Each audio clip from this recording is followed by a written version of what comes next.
நாளைக்கு அமாவாசை, நாளைக்கு வைக்க வேண்டிய சாம்பாரை இன்றைக்கே வச்சுப்பிட்டோம். அப்போ இன்றைக்கி சாம்பார் வச்சனால நாளைக்கு சாம்பார் வச்சா டெய்லி சாம்பாரான்னு மூஞ்சி தூக்குவார். ரசம் வச்சா மொத்தம் பிடிக்காது. புளிக்குழம்பு வச்சா அமாவாசைக்கு யாராவது புளிக்குழம்பு பாகலான்னு கேட்பாங்க. என்னத்ததையும் வைக்கிறது. பருப்பு குழம்பு வச்சா என்ன சப்பட்டின்னு பருப்பு குழம்பும்பார். என்னதையும் பண்ணலாம். தக்காளி சூப்பு வச்சாலோ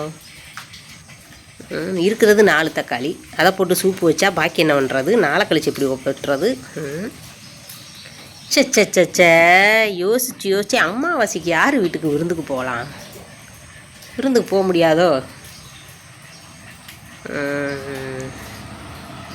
இதுக்குத்தான் அங்காளி பங்காளி வீட்டுக்கு பக்கத்தில் குடியிருக்கணுங்கிறது.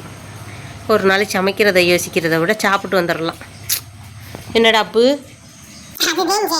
நீ பொங்கி போட்டதை தின்னு நாக்கெல்லாம் செத்து போச்சு. ருசிங்கிறதே இருக்க மாட்டேங்குது. நீ போன வீட்லயாவது ருசியா சமைக்கிறாங்களான்னு பாக்குறேன். அதுவும் இல்லை ஒன்ன மாதிரிதான் இருக்கான்னு தெரியல. கொழுப்பு பாரு கொழுப்ப. நீ பொங்கி போட்ட சொத்துல எங்க கொழுப்பு வைக்க? இருக்கிற கொழுப்பெல்லாம் கரைச்சனாலவே ஒரு ஃபிகர் கூட என்னைய பார்க்க மாட்டேங்குது. எல்லாம் அந்த கிழக்கு பையன் பின்னாடியே தெரியுதுங்க.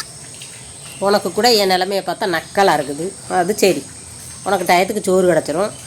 பொங்குறது நாங்கள் தானே.